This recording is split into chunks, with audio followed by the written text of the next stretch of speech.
Legendary filmmaker Mr. Mani Ratnam's Thug Life has brought together another legendary star after nearly 40 years in his film Thug Life. Joining us, the filmmaker himself. Thank you very much, sir, for your time. Thank you. Joining together, working together with Mr. Kamal Hassan after 40 years, was it a challenge? Was it fun? It was really an extension of what we had worked before. I did Nayak, and he was a big star already, and I was close to a beginner. He had a 20-year lead over me. Right. So I think he gave us the freedom at that point of time, and the similar freedom exists even today. So it's really a pleasure to have somebody who brings a lot to the table, not just as an artist, but as somebody who loves cinema and wants to make better cinema. So it's really having a shot in the arm. Many would look at Thug Life to be a kind of a sequel to Nayagan in terms of its theme, gangster drama as many call it. How have you made it different? It's in the same genre, but it's not a sequel. Maybe a distant cousin, maybe spiritually on similar lines, but the approach is completely different. It is one spark from that which is taken a tangential thing, and it's a drama. It's an emotional drama with a lot of action in it, and hopefully it'll be very different from Nayagan. How was this hero different from Nayagan? Well, I think you have to see the film to really make that out before I can talk to you about it. But it will be different. The circumstances are different. The conflict points are different. There it was a battle between him and the world. Here the battle with him and the world around him, just the immediate world. So there is a difference. Was there a lot of exchange of notes working on a film after nearly 40 years? We kind of wrote the film together. Right. It was started off with a spark that he had and a script that he had actually. From that I was able to take one small element and develop it and, worked on it. You have an interesting lineup of actors. If I have to talk to you about Trisha and Simbu, what are the larger contours on which you chose them? You choose who's best for the role, who will help you to make the film better. I think casting is so crucial that casting it right makes the director's job much, much easier. So I think they were both absolutely right for the product, for the film. And I can say it with more confidence now after the film is over. Both of them have brought a lot of value to the film. A. Rahman's music does very well. What was the brief you had given? With A. Rahman, it's simple. You just have to give him the world in which you're setting the film up. He doesn't necessarily compose for situations. He composes for the soundscape, for the entire world that you're setting it, and he tries to constantly look for new sounds, new kind of music which will be right for the film and something that will not be what has happened before. Right. Again, challenge working with him? It's a pleasure. Right. And the theme, the gangster-centric theme, is that a kind of an all-time favorite in a sense? Many would also say films like this sometimes are replicated in real life, promoting violence. No, it is a ground on which you stage the drama, the playground on which you stage it.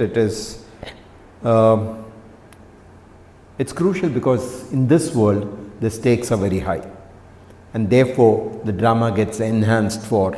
But finally, it still boils down to human emotions of, conflicts and resolutions. So it remains the same. It's basically set in a world where on film, the drama gets heightened. It's like, let me say, a courtroom drama, for example. That's a genre. Why is it interesting? It's because it's a battle. Right. It's battle set within a room where there's no bloodshed in the literal sense, but it is there. So it's similarly like that. We are dealing with human beings and their conflicts and their emotion, but it's set in a world where the stakes are much higher. It's life and death and hurt and fear. Everything is little more dramatic, and therefore it helps in storytelling. How do you remain current, contemporary, and relevant? You're competing with younger filmmakers now. What's that keeps you going? What's your secret recipe in that sense? Clint Eastwood. He's 95, he's making films. Okay, and he's making brilliant films. So I think Kurosawa made films till the end. The fact is, it's not an effort to be current. Right. You are in any way current. You are in touch with today. You interact with people who are there. And therefore, you don't have to take anything special. It's just that as long as you're grounded and rooted to the world and the change that is happening around you, you're a part of the change. It didn't come outside you, it came along with you. So you're a part. It's not an effort to become relevant, an effort to become contemporary. It is reflection at all points of time.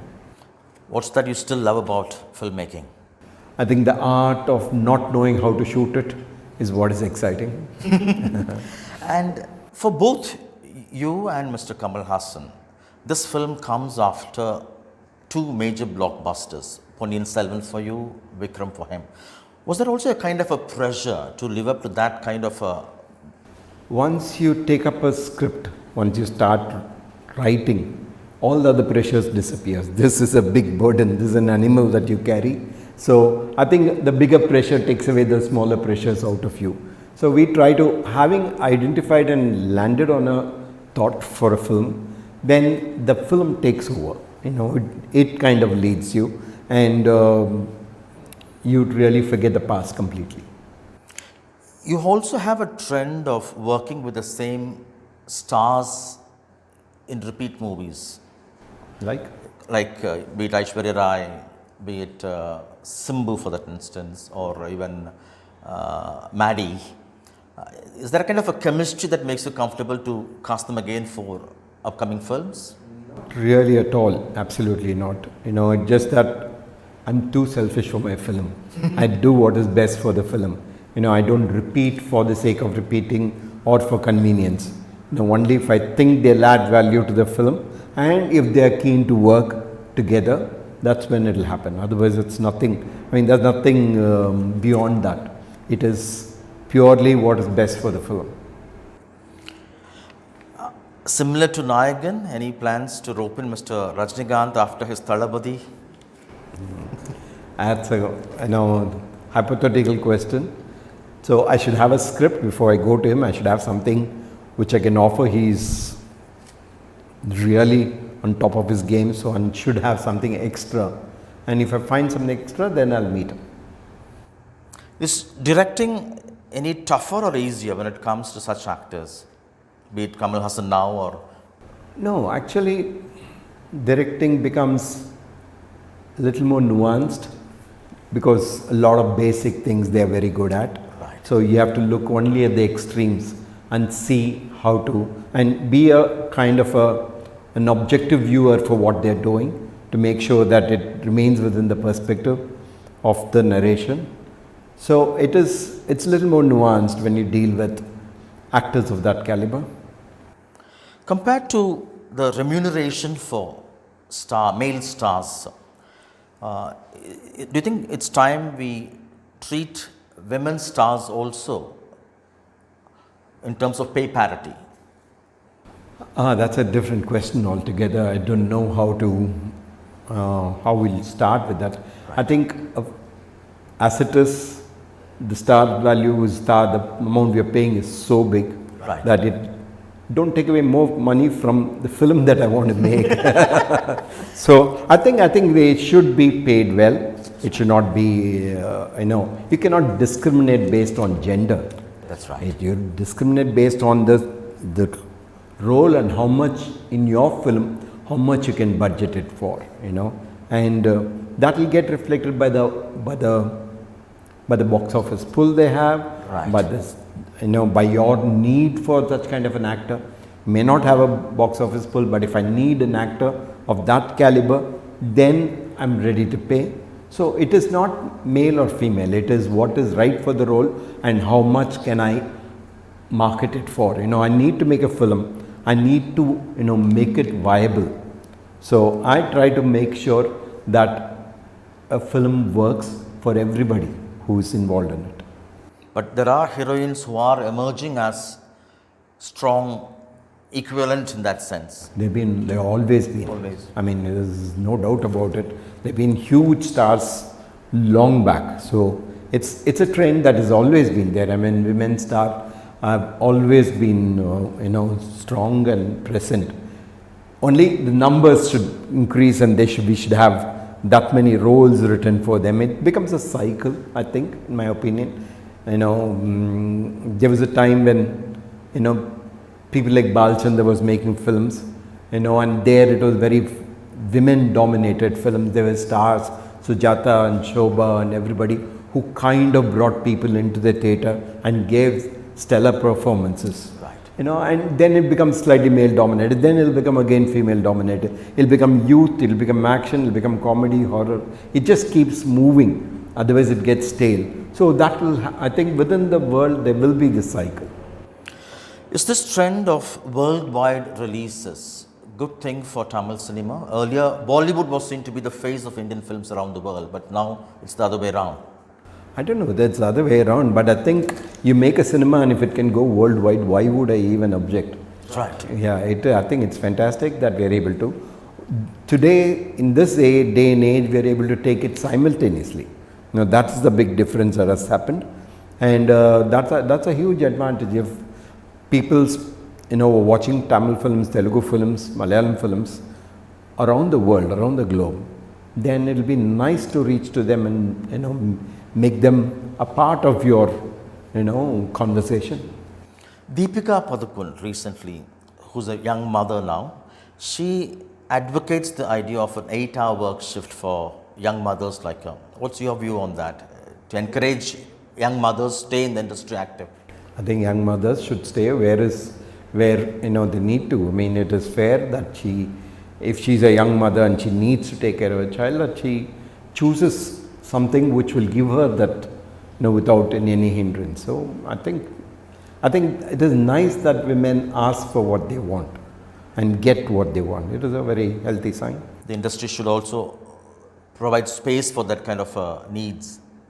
I think so. If it doesn't fit into your film, then you move on. But they should be respected for what they are asking. Right. They are asking not an unfair thing, asking a very fair, demand, which is absolutely necessary. So we should acknowledge it and see how to live with it. And your message for fans who are awaiting this release? I really don't have any message. I just have films to talk and the films stories to tell and performances to show and music to showcase. That's all I have. I don't have messages. It is there. It's just a conversation that I'm having. It is an exchange of ideas. It's reflections. So that is all there is. There's no message. What's the next film in the pipeline? It's on a script and idea stage, so it has to develop.